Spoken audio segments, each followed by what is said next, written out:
So the last one that I'm going to film today is on a third grade reading level, and I am going to be using the classic Sideways Stories from Wayside School as an example for this.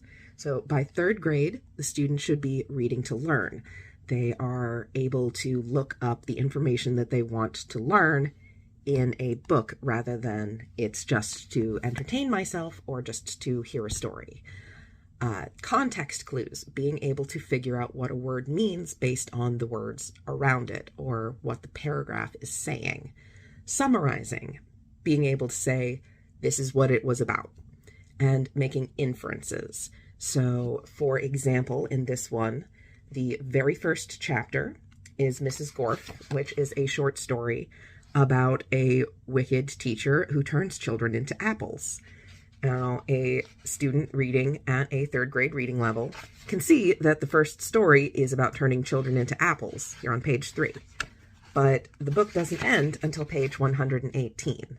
So the inference that the student can make is that while the first story is about turning children into apples, those children either don't stay as apples or more children are going to get brought in to make up for the ones who have been turned into apples.